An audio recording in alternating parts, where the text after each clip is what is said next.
Sveiki visi. Europos parlamente remontai, tai kitose studijose. Pradedam mūsų šitos savaitės video, bet šiaip tai darbai verda labai intensyviai. Žmonės dažnai klausia, ką jūs ten dabar veikiat, gal atostogos, bet nieko panašaus. Esam kaip tik tai Briuselėje jau trečią kartą po rinkimų. Ir ryškėja kontūrai ir būsimo Europos parlamento vadovybės. Ryškėja kontūrai, kas svarbiausia yra šitame etape Europos komisijos pirmininko, tai būtų lyg ir premjero pozicija Lietuvoje. Kontūrai, kaip tik tai atrodo, kad socialistai jau galutinai pasidavė ir nebekelia net savo kandidato, ką turėjo iš Liuksemburgo buvusi komisarą. Ir jau šią savaitę, gal jau kai video bus paleistas, jau bus daugiau netgi žinių, kad vadovų taryba jau patvirtins kandidatūrą, kuri tada jau keliaus į parlamentą. Aš čia kalbu apie Ursulą von der Leyen, kuri dabar liko vienintelė, atrodo, kandidatė. Ir mes čia Europos parlamente labai intensyviai dirbam, ruošiamės, norėdami sutelkti kiek galime daugiau balsų Ursulos von der Leyen patvirtinimui. Tai šiandien buvo ir grupės posėdis, ir mes abu pasisakėm, kalbėjom apie tai kiekvienas balsas svarbus, bet ir apie tai, kodėl Ursulos von der Leyen patvirtinimas būtų jau Liepos 18 dieną labai reikalingas, nes kitu atveju gali ES įkristi į nemažą chaosą, vėl tęsis tas valdžios vakumas, kas yra labai būtų naudinga ir tam pačiam Kremliui, kurie Ursula von der Leyen, beje, kiek aš stebėjau, ta propagandinė pusė Kremliaus buvo viena iš labiausiai atakuojamų politikų. Tai aišku, šitos žinios laukia ukrainiečiai labai ir mes visi, kad pagaliau pradėtų būti formuojama vyriausybė. Čia kai kam Lietuvoje labai norėjosi, taip pat įskaitant ir prezidentą, kad viskas atsikeltų rudenį, gal tada sulauktų kitos vyriausybės, bet taip nebus, man taip atrodo. Ir šiandien kaip tik tai apie tai yra svarstymai. Kalbam ir apie turinį, bet Andriau, šiek tiek dabar prieš turinį tavo įžvalgų apie tuos procesus ir kaip tau čia atrodo reikalai. Tai sveiki, Rasa, tai jau tu čia daug ką pasakėjai, kokio čia stadijoje dabar esam. Iš tikrųjų, tas, taip sakant, susidėliojimas čia visų institucijų yra būtinas darbas ir kuo greičiau jį padarysi ir efektyviau, ir taip sakant, suderintai, tuo greičiau prasidės tikras darbas jau dėl politikos įgyvendinimo. Esminis dalykas, kuris šiandien, čia Briuselė, tai tą visi gerai supranta, bet ko galbūt trūksta kartais supratimo Lietuvoje ir ne tik tai tarp rinkėjų, tarp visuomenės, bet ir net ir politikos sluoksniuose, ir aukščiausiuose sluoksniuose, tai yra tai, kad iš tiesų čia visi sprendimai yra priimami politinių partijų pagrindų. Tiek iš esmės tiek parlamente, tiek ir vadovų taryboje, tiek ir tam tikrą prasme komisijoje. Ir todėl šiandien svarstom ne tik tai jau kokie bus kieno postai, bet ir kokie darbai bus daromi. Ir visą tai svarstant yra vienas aiškus faktas, kad Europos liaudies partija, kurios nariais mes esame jau senai, nuo pat pradžios Europos liaudies partijos atsiradimo, kolektyviniai nariai, Europos liaudies partija yra kolektyvinių visų, taip sakant, nacionalinių analogiškų partijų bendras darinys. Tai štai šita Europos liaudies partija šiandien yra Europos Sąjungoje dominuojanti jėga. Ne tik tai, kad Europos parlamente mes turime didžiausią frakciją, 190 narių ir gal dar pasipildys, kai tuo tarpu tiek socialistai, gal tie mažiau, bet liberalai, žalieji, tokios proeuropinės partijos, kurios visat būdavo, taip sakant, toje koalicijoje derinančioje svarbiausius postus, tos partijos yra nukraujavę. Taigi mes esam ne tik tai, kad Europos parlamente didžiausia jėga, bet ir vadovų taryboje, kurioje renkasi, didžiausia dalimi premjerai, bet yra kelios šalis, kaip ir Lietuva, kur važiuoja prezidentai. Tai iš 27 vadovų tarybos narių, tiek kiek yra valstybių Europos Sąjungoje, 13 yra atstovaujami Europos liaudies partijos atstovų. Kitaip sakant, nacionalinėse šalyse 13 centro dešiniųjų vyriausybių yra formuotos Europos liaudies partijos narių pagrindų. 13 iš 27. Dar pasižiūrėjus į kalendorių ir į politinius, taip sakant, įvykius, galima prognozuoti, kad kitais metais po nacionalinių rinkimų Vokietijoje ir galimai Ispanijoje Lygiai taip pat ateis dar 2 Europos liaudės partijų atstovai į vadovų tarybą Vokietijoje ir Ispanijoje. Vokietijoje krikščionys demokratai, Ispanijoje konservatoriai. Šalia to verta pastebėti, kad toj pačioj vadovų taryboje liberalai yra gana sudėtingoje būsenoje, nes turėjo 4 atstovus, lieka realūs 2, Makronas ir Kaja Kalas, nebėra Riutės Olando, nebėra belgų premjero, reiškia lieka tik 2. Socialdemokratų buvo gal 4 ar 5, tiksliai ten reikėtų dar pasitikrinti, bet irgi tai rodo skirtumą. Europos liaudės partija 13 narių, turi komisijos prezidentą ir jau kandidatų sudara, kad vėlgi bus, Roberta Metsola Europos parlamento pirmininkė, na, o kitos partijos taip pačioje vadovų taryboje turi žymiai mažiau narių. Jeigu yra Europos Sąjungoje 13 valstybių, kuriuose nacionalinės vyriausybės sudaro Europos liaudės partijos, taip sakant, centro dešiniųjų pagrindų, reiškia ir 13 komisarų komisijoje iš 27 bus tos pačios centro dešiniųjų partijų atstovai. Ir šitoje vietoje gali būti ir 14, nes Lietuva taip pat turi centro dešiniųjų vyriausybę, bet turim prezidentą, kuris nepriklauso jokiai partijai. Tai štai vienas faktas, ką reikia čia suvokti, tai yra, kad Europos liaudės partija, ta partija, kurioje mes priklausom, centro dešiniųjų partija, yra dominuojanti jėga. Ir tai leidžia mums galvoti ir tikėtis, kad štai šitoj partijoje, mūsų partijoje priimami sprendimai ir dėl svarbiausių postų, ir dėl įgyvendinamos politikos bus įgyvendinami visos ES mastu. Taigi mes turime iš tikrųjų galimybių pasiekti labai reikšmingų rezultatų ir Lietuvai, ir ES, ir mūsų regionui, su ta pačia Ukraina, dėl to, kad mes priklausom įtakingiausiai politiniai jėgai.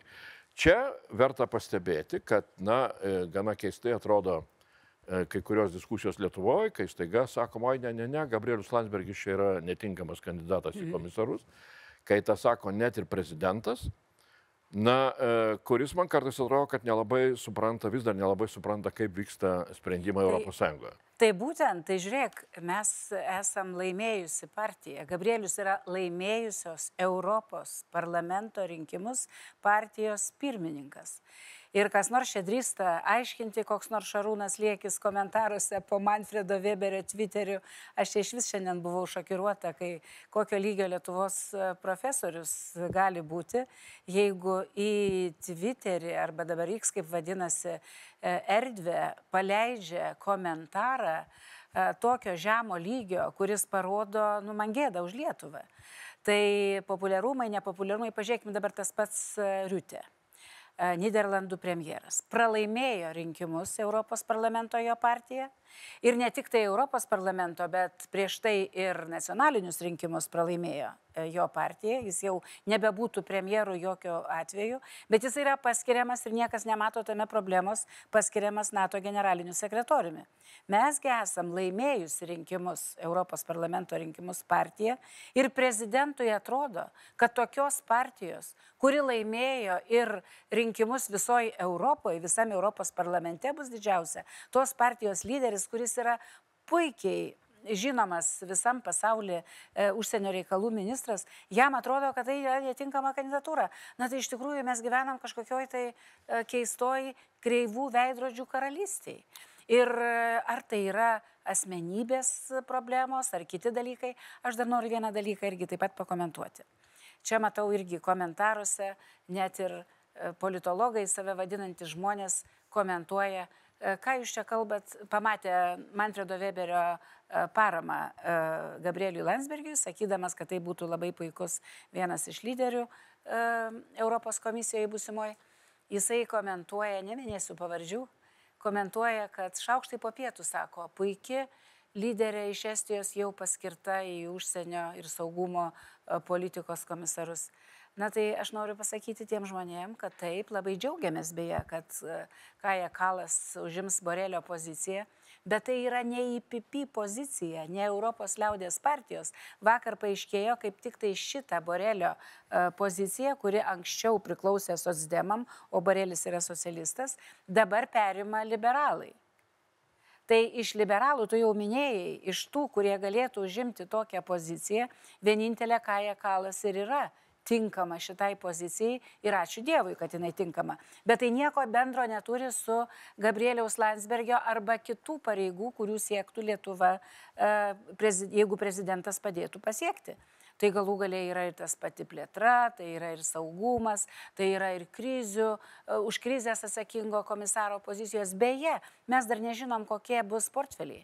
Dar tik tai po to, kai bus išrinkta Ursula von der Leyen, paaiškės, kokių pavadinimų ir kokių sričių daugmaž portfelius jinai turės savo komisijoje pagal prioritetus, tai paprastai būna. Tai man toks vaizdas irgi susidaro, kad mūsų prezidentas pasidarė tokio labai provincialaus lygio politikų, žmogum, jam gal neįdomus čia yra tie europiniai reikalai ir jisai daro viską dabar tik tai, kad labiausiai proeuropietiškiausią politinę jėgą, kaip galima daugiau galėtų sulaužyti, sudaužyti ir aš kaip matau, jam net nesvarbu, pavyzdžiui, ar ten Žemaitaitis koks ateitų į valdžią, ar kiti, jam visiškai tas nebesvarbu. Na, tai čia jau atskiras klausimas, jo vakarykštė kalba. Aš tai manau, kad prezidentas dėja yra toks, koks yra. Čia, taip sakant, pragyvenom 5 metus, pragyvensime dar 5 metus. Nebelabai įdomu, nei ką jis ten kalba, nei kaip jis ten dirba. Nu, dažniausiai jo... Bet trys kirpėjos. Nu, gerai, kad man nebereikia ir vienos jau. Bet, jis pasirinkęs tokį stilių, taip sakant, savo reikšmę dirbtinai bandyti kelti, bandant ten visam prieštarauti ir stabdyti, tai, taip yra. Bet taip einama tokia truputį gražuliška linija politikoje. Taip sakant, čia kažkokios tokios lyderystės, vizinės lyderystės tikrai nebegalim tikėtis. Tik tai tiek, kad iš tikrųjų ir ką rodo ir jo paties vakarykštė kalba, tai apie ES reikalus, apie tokius geopolitinius reikalus neišgirdom nei vieno žodžio, nors jau Lietuvos verslas sako, kad 80% teisės aktų, kurie lemia jų veiklos, taip sakant, sąlygas Lietuvoje, yra priimami ES lygių, yra priimami vadovų taryboje, kurioje važiuoja, taip sakant, gerbiamas ekscelencija. Yra priimami Europos parlamente, bet čia, ponui, taip sakant, prezidentui tas nerūpi. Dar daugiau. Šiandien, iš tikrųjų, gražu, kad Manfredas Weberis parašė tokią gražią žinutę, susitikęs su Gabrieliu Landsbergiu, pasakė, labai puikus kandidatas į Europos komisarus, tikrai išmano ir užsienio politiką, ir regiono reikalus.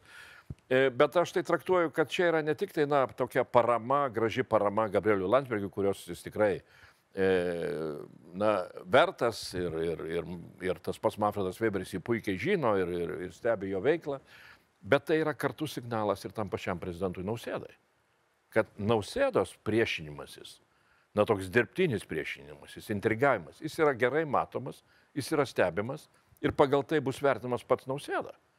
Tai, aš nežinau, ar tikrai Lietuvai labai naudinga būtų, jeigu štai, tokiom, taip sakant, dėl to paties prezidento Nausėdos kažkokio aklų užsispyrimų, Europos Sąjungoje, pačioje svarbiausioje, dominuojančioje jos politinėje partijoje, Lietuvos prezidentas būtų matomas, kaip toks, taip sakant, dar vienas, kažkoks tai iš centrinės ir čia, taip sakant... Maždaug Fico lygio. Jo, kažkoks truputį kitoks, bet jau dar besidarantis panašus. Vien žodžiu keistuolis, kuris stovi savo vienas ir neleidžia jo apeiti. Antras dalykas, aš įsivaizduoju, kad prezidentui gal nėra ir taip paprasta, nes iš tikrųjų, ką aš jau minėjau, suvokti visų šitų, taip sakant, tos, net ne virtuvės, o normalių procedūrų ir procesų pačioje Europos Sąjungoje, kaip šitie sprendimai yra derinami, kaip jie daromi, nes, jeigu tu nesi partijos kažkokios tai atstovas toj pačioje vadovų taryboje, tai tu ateini į posėdį, kur viskas jau būna nuspręsta ir sutarta tarp partinių derybininkų, taip kaip dabar 3 partijų atstovai ir paties aukščiausio lygmens. Šolcas su Sančesu nuo socialistų, liberalų jau neatsimenu, kas ten irgi atstovai, plus, reiškia, mūsų 2 premjerai, Graikijos ir Lenkijos. Jie sutarė derybose dėl, kas užims kokias pozicijas ir dabar atnešė į vadovų tarybą jau sutartą reikalą. Tai paskutinis tik tai dalykas, dar vienas. Bet prie to paties. Antras dalykas, nu gerai, tai sakyk jo. Tai prie to paties, tai dabar dėl to nepartiškumo. Tai dabar, kadangi Lietuvoje mūsų prezidentas labai akivaizdžiai yra su socdemais ir galbūt galima pradėti vadinti jį ir socialdemokratų būsimų lyderių, kas nėra labai blogai, tai aš ir siūlyčiau, kad prezidentas oficialiai deklaruotų ir dalyvautų socialistų pokalbiuose apie būsimą Europos komisijos sudėtį. Tai bent jau būtų aišku. Ir jisai dalyvautų tame procese, nes jisai Lietuvoje socialistų, socialdemokratai, socialistas, ar nežinau dar net su kuo, o čia yra niekas. Ir antras dalykas, kad iš tikrųjų pergalvojus taip mūsų regioną, centrinę Europą, tai socialistų atstovaujančių, taip sakant, šalis vadovų taryboje, ko gero, net ir nelabai. Jis galėtų dėl Ukrainos padirbėti. Būtų vienas socialistų, taip sakant, lageryje. Tai tikrai, gerbiamas prezidentė, jūsų ekscelencija, jūs nežaiskit dvigubų žaidimų, deklaruokit savo afiliaciją, nebūtinai reikia tapti partijos nariu, bet jūs galite dalyvauti socialistų posėdžiuose. Tai tikrai Lietuvai tai būtų naudingiau, negu kad jūs ateinat ir vien tik tai jums paduotas jau kažkoks susitarimas ir neturit jokios įtakos.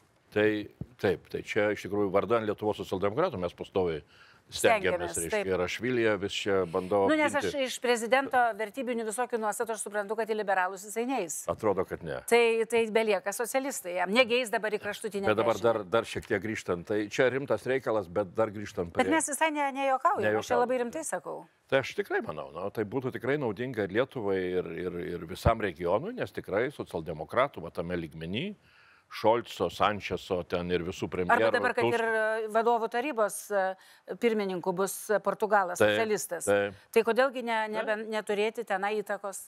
Nu, tai čia reikia pasirūpinti, turbūt. Mes gal patarsim. Mes padirbėsim už Viliją Blinkevičiūtę.